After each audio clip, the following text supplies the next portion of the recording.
ಇವಾಗಾದ್ರೂ ಬಿಡಕ್ಕ ಗಲೀಜ್ ಗಲೀಜ್ ಮಾತಾಡೋದು ಹಳ್ಳಿಡ್ ಸಿಳ್ಳೆ ಹೊಡಿತೀನಿ ಅಂತವೆಲ್ಲ ಇವಾಗಾದ್ರೂ ಕಮ್ಮಿ ಮಾಡಿ ಸ್ವಲ್ಪ. ನನಗ ಯಾರು ಉಪದೇಶ ಮಾಡೋ ಅವಶ್ಯಕತೆ ಇಲ್ಲ. ನಾನು ಏನ್ ಮಾತಾಡಬೇಕು ಏನ್ ಬಿಡ್ಬೇಕು ಅನ್ನೋದು ನಿನಗೆ ಅವಶ್ಯಕತೆನೇ ಇಲ್ಲ ನನಗೆ ಹೇಳಕ್ಕೆ. ಹಾಗಾದ್ರೆ ನಿಂಗೆ ಸಲಹೆ ಬೇಕಾದಾಗ ಯಾರ ಹತ್ರ ಕೇಳ್ತೀಯಕ್ಕ?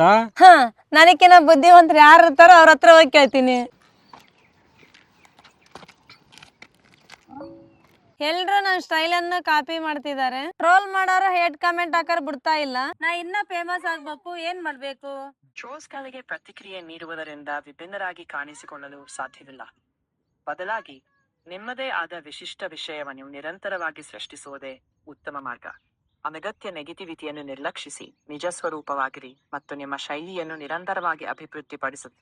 ಜನರು ನಿಮ್ಮ ವಿಷಯವನ್ನು ನಕಲಿಸಬಹುದು, ಆದರೆ ನಿಮ್ಮ ವ್ಯಕ್ತಿತ್ವವನ್ನು ಎಂದಿಗೂ ನಕಲಿಸಲು ಸಾಧ್ಯವಿಲ್ಲ. ChatGPT ನನಕ್ಕಿಂತ ಜಾಸ್ತಿ ನನ್ನ ಬಗ್ಗೆ ಗೊತ್ತಿದ್ದೈತಿ. ನಾನು ಅದೇ ಅಂತೀನಿ. ಇದ್ರ ಉಪದೇಶನ ನಾ ಸಾಯೋವರೆಗೆ ಪಾಲ ಮಾಡ್ತೀನಿ. ನೀನು ಮಾತೆ ಅವನಿಗೆ ಕೇಳ್ತಾನ ಎದ್ ನಡೆಯಲ್ಲ ಇಲ್ಲಂದ್ರ